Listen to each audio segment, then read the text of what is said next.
Hi అండి, అందరికీ నమస్కారం. Welcome to tasty food by Divya. ఈరోజు రెసిపీ వచ్చి వెజిటేబుల్ అండ్ అలానే బఠానీ కాంబినేషన్తో పలావ్. దీన్ని భోజనాల్లో వడ్డిస్తారు.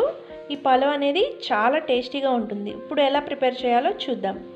ముందుగా గ్యాస్ స్టవ్ మీద ఒక కుక్కర్ బిన్ పెట్టుకుని దానిలోని 3 గరిటెల ఆయిల్ వేసుకుని ఆయిల్ హీట్ ఎక్కిన తర్వాత 1 స్పూన్ జీలకర్ర, ఒక 15 లవంగాలు అండ్ అలానే 2 బిర్యానీ ఆకులు, చిన్న చిన్న ముక్కల కింద ఉన్న దాల్చిన చెక్క 3, 2 ఇలాచి అండ్ అలానే 2 రెబ్బల కరివేపాకు వేసుకుని వేగిన తర్వాత దీంట్లోని చీరికల కింద కట్ చేసుకున్న ఒక ఉల్లిపాయ అండ్ అలానే చిన్న ముక్కల కింద కట్ చేసుకున్న ఒక క్యారెట్, మీడియం సైజులో కట్ చేసుకున్న 2 బంగాళదుంపలు అన్నీ ఒకదాని తర్వాత ఒకటి వేసుకుని దీనిలోని ఇప్పుడు ముందు రోజు నైట్ నేను ఎండు బఠానీలు అంటారు కదా, అవే గ్రీన్ కలర్లో ఉన్నవి తీసుకున్నానండి.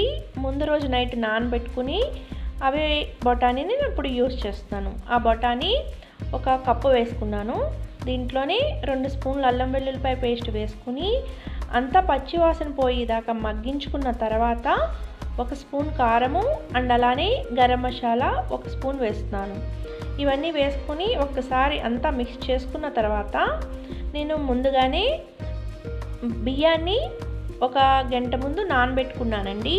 ఆ బియ్యాన్ని ఇప్పుడు దీంట్లో యాడ్ చేసుకోవాలి.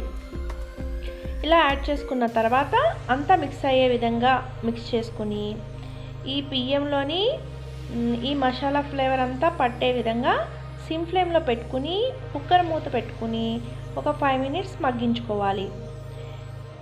ఇలా మగ్గించుకోవడం వల్ల బియ్యానికి అంతా ఫ్లేవర్ పట్టి టేస్ట్ అనేది చాలా బాగుంటుంది. అలానే పొడి పొడిలాడుతూ వస్తుంది బిర్యానీ. దీంట్లోనే ఇప్పుడు 1 కప్పు బియ్యానికి 1.5 గ్లాస్ వాటర్ పోసుకోవాలి. మీరు ఎన్ని గ్లాసులు బియ్యం తీసుకుంటే గ్లాస్కి గ్లాసున్నర చొప్పున నీళ్ళు తీసుకుని యాడ్ చేసుకోండి.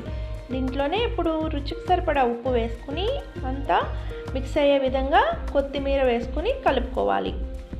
ఇలా కలుపుకున్న తర్వాత ఈ స్టేజ్లోనే మీరు మసాలా, స్పైసీనెస్ అండ్ అలానే ఉప్పు సరిపోయిందేమో ఒకసారి చూసుకుని అడ్జస్ట్ చేసుకోవాలి.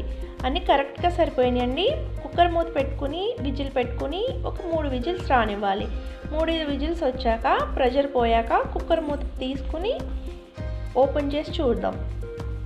చూసారా ఎంత కలర్ఫుల్గా ఉందో. ఫైనల్గా దీంట్లో కొత్తిమీర వేసుకుని అంతా మిక్స్ అయ్యే విధంగా ఒక్కసారి కలుపుకోవాలి. కలుపుకున్న తర్వాత దీన్ని ఫైనల్గా డిష్ అవుట్ చేసుకోవచ్చు. మీరు నా ఛానల్ని ఫస్ట్ టైం చూసినట్లయితే సబ్స్క్రైబ్ చేసుకోండి. నా వీడియో కనుక మీకు నచ్చినట్లయితే లైక్ చేయండి.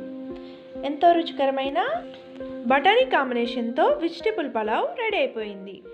Thank you for watching.